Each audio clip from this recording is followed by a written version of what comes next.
थांब बाळा, आता तुझे शत्रू तुला हरवू शकत नाही. तुझ्या शत्रूंना हरवण्याचा सर्वात सोपा मार्ग आता मी तुला सांगणार आहे. तुझ्या शत्रूंसाठी सर्वात मोठे उत्तर मी तुला सांगणार आहे. म्हणून हा संदेश तू शेवटपर्यंत ऐक. होय माझ्या लेकरा, मनुष्याच्या आयुष्यात पैशाला जितके महत्त्व तितकेच अधिक महत्त्व त्यांच्या पुण्याईला आहे. सुखी जीवन हे केवळ पुण्याईचे फळ असते, याची जाणीव बहुसंख्य लोकांना नसते. आपल्या जीवनात जर आपल्या गाठी म्हणजे ईश्वरी बँकेत सत्कर्माच्या द्वारे खूप पुण्य जमा झालेले असेल तर तेच पुण्य आपल्याला सुखी जीवनाचा लाभ करून देते. इतकेच नाही तर पुण्य आपल्याला अचानक आलेले संकट प्रसंगी विलक्षण रूपाने मदत करत असते. म्हणून तुम्ही शत्रूंकडून सावध राहा. मित्रांनो, देव भक्ताकडून प्रथम काहीतरी घेतो आणि मग त्याच्या मोबदल्यात भक्ताला जे पाहिजे ते देतो. अडचणीच्या प्रसंगी ज्याप्रमाणे आपण बँकेत जाऊन पैसे काढून आणतो, अगदी त्याचप्रमाणे आपल्या संकट प्रसंगी हे आपली अंतर्मन प्रतिभाशक्तीच्या द्वारा ईश्वरी बँकेतील पुण्याई खर्ची टाकते आणि विलक्षण चातुर्याने आपल्याला संकटातून सुरक्षित सुखरूप पार करत असते. आणि सर्वात कळस म्हणजे हा सर्व प्रकार अंतर्मन अत्यंत गुप्त रीतीने बिनचूकपणे करत असतो. सुखी जीवन प्राप्त करून घेण्यासाठी जितकी पैशाची कमाई आवश्यक आहे तितकीच किंवा त्याहून अधिक कितीतरी पुण्याईच्या कमाईची आवश्यकता आहे. जर तुम्ही सहमत असाल तर श्री स्वामी समर्थ असे टाईप करा. व्हिडिओला लाईक करून चॅनलला सबस्क्राईब करा आणि हा संदेश तुम्ही शेवटपर्यंत ऐका. मित्रांनो, या जगात जे काही चांगले आहे, बरे आहे, उत्तम आहे ते सर्व प्राप्त होण्यासाठी आपल्याला पूर्वकर्माची जोड असावी लागते. आणि प्राप्त झालेल्या चांगल्या गोष्टी, उत्तम गोष्टी आपल्याजवळ तशाच कायम राहण्यासाठी सतत हे सत्कर्म करत राहण्याची काळजी घ्यावी लागते. आई वडील, विचार आणि सद्बुद्ध असणे, सुलक्षणी पत्नी मिळणे, मुले गुणी होणे, चांगला जावई, चांगली सून मिळणे, शिष्याला उत्कृष्ट गुरु मिळणे, गुरुला उत्तम शिष्य मिळणे, ह्या सर्व चांगल्या गोष्टी, उत्तम गोष्टी मिळण्यासाठी आणि मिळालेल्या टिकून राहण्यासाठी माणसाजवळ पुण्याई पाहिजे, सत्कर्म करत राहण्याची सद्बुद्धी पाहिजे. म्हणूनच तुम्ही सत्ता, संपत्ती, मान, मोठेपणा अशा उत्तम, चांगली आणि अनुकूल सुस्थिती व परिस्थिती सर्व सुकृतांनी प्राप्त झाल्याने माणसाची बुद्धी ही फिरायला वेळ लागत नाही. अशा परिस्थितीत सुद्धा अहंकार रहित, विनम्र आणि सावध चित्त राहून सदसद विवेक बुद्धीची उपासना आणि जोपासना आपल्याला करता आली पाहिजे. आणि याची जाणीव बहुसंख्य लोकांना नसल्यामुळे या जगात सर्वत्र सुखाचा दुष्काळ झालेला आहे. म्हणूनच तुम्ही कधीही सत्कर्म निरनिराळ्या प्रकारचे असतात ते तुम्ही करा. त्यासाठी अन्नदान, ज्ञानदान, श्रमदान, वस्त्रदान, द्रव्यदान, रक्तदान, नामदान असे स्थूल मानाने दानाचे प्रकार खूप आहेत.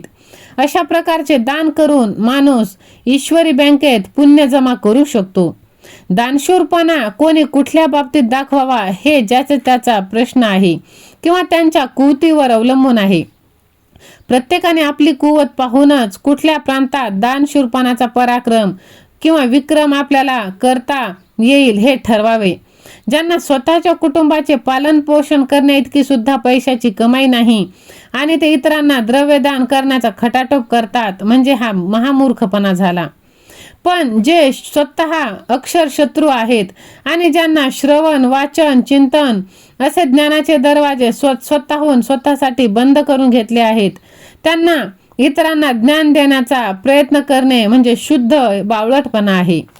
जे स्वतः नित्य नामस्मरण करीत नाही त्यांना इतरांना नामस्मरण करण्याचा उपदेश करणे म्हणजे हा ढोंगीपणा आहे. थोडक्यात काय तर दान करणे हे सत्कर्म आहे. तरी दानशूरपणा, पराक्रम करण्याचा निर्णय घेण्यापूर्वी ज्याने त्याने आपले सामर्थ्य आणि कुवत हे पहिले पाहावे आणि नंतरच ते दान करावे. आणि दान करताना ते प्रांजळ आणि निर्मळ मनाने करावे, म्हणजे ते समोरच्याला पावत असते. होय स्वामी भक्तांनो, कितीही आयुष्यात संकटे आली तरी क्रोध करू नका, घाबरून जाऊ नका, चिंता करू नका. एकदा नारद मुनी चालले होते. त्यांना वाटेत एक साप दिसला. तो साप सर्वांना चावतो अशी लोकांनी तक्रार केली. साप चावून अनेक लोक मेले हे नारद मुनींना सुद्धा ठाऊक होते. नारद मुनींनी जेव्हा सापाला पाहिलं तेव्हा त्याला उपदेश केला की असे तू लोकांना चावतोस हे बरोबर नाही. तेव्हा तू असं करू नकोस. अनेक लोक मरतात, त्याने पाप निर्माण होतो. तेव्हा हे चांगलं नाही. तेव्हा तो साप म्हणाला, ठीक आहे, मी आता कोणालाही चावणार नाही. झालं त्याप्रमाणे साप कोणालाही चावेनासा झाला. मुले प्रथम सापाला घाबरायची, पण तो काही आता करत नाही हे पाहिल्यावर ती जवळ जाऊन बघायला लागली. त्यातल्या एका मुलाने एक दगड त्या सापाला मारला. करता करता सर्व मुले दगड मारू लागली. नंतर सगळेच त्याला दगड मारत असल्यामुळे साप अगदी बेजार झाला आणि तसाच पडून राहिला. कर्म धर्म संयोगाने दुसऱ्या दिवशी त्याच बाजूने नारद मुनी चालले होते.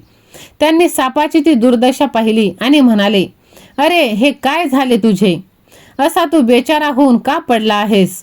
गर्भगळीत होऊन पडलेला आहेस, काय झाले तुझे? तेव्हा साप म्हणाला, महाराज, ही तुमची कृपा. तुम्ही मला सांगितले कुणाला चावू नको. तुमची आज्ञा म्हणून मी कुणालाही चावायचे नाही ठरवले, तर हा परिणाम असा झाला. कुणीही उठतो आणि मला दगड मारतो, त्यामुळे माझीही अशी अवस्था झाली. आता मी मरणोन्मुख झालो आहे. तेव्हा नारद मुनी म्हणाले, अरे मी तुला काय म्हणालो? चावू नकोस असं सांगितलं, पण फूस तर तू करू शकला असतास ना, आणि असं तू करू नकोस हे मी तुला नाही सांगितले. तू नुसते फूस केले असते क्रोधाने रागाने तरी ते सर्व मुले 7 कोस पळून गेली असती. म्हणून क्रोध हा कसा पाहिजे? फूस करण्यापुरताच पाहिजे, तो चावण्यासाठी नको. आज जगात लोक जीवन जगत आहेत आणि क्रोधाचा वापर करून ते निरनिराळ्या रूपाने, पण खरा प्रेरणा रूपाने क्रोध असतो. तो क्रोध फक्त स्वतःच्या आणि इतरांच्या हितासाठीच वापरायचा असतो. तेव्हा राग ही प्रेरणा असते व तो आवश्यक आहे. त्याशिवाय तुम्हाला जीवन जगण्यातच काही मजा येणार नाही. आपल्या मुलांवर कंट्रोल करता आलं पाहिजे. हाताखालच्या लोकांवर नियंत्रण ठेवता आलं पाहिजे. म्हणून राग हा पोटातून नाही तर ओठातून असावा. थोडक्यात सांगायचे तर क्रोध हा पाहिजे, पण तो गरजेपुरता, जेवढा आवश्यक आहे तेवढाच. कुणालाही न चावता नुसता फूस करण्यापुरता क्रोध असावा. म्हणून तुम्हाला कितीही आयुष्यात राग आले, किती वाईट वाटले तरी तुम्ही घाबरून जाऊ नका. तुमचा देव तुमच्या पाठीशी आहे. जर तुम्ही सहमत असाल तर स्वामी सेवा असे टाईप करा आणि हा संदेश लोकांना शेअर करा.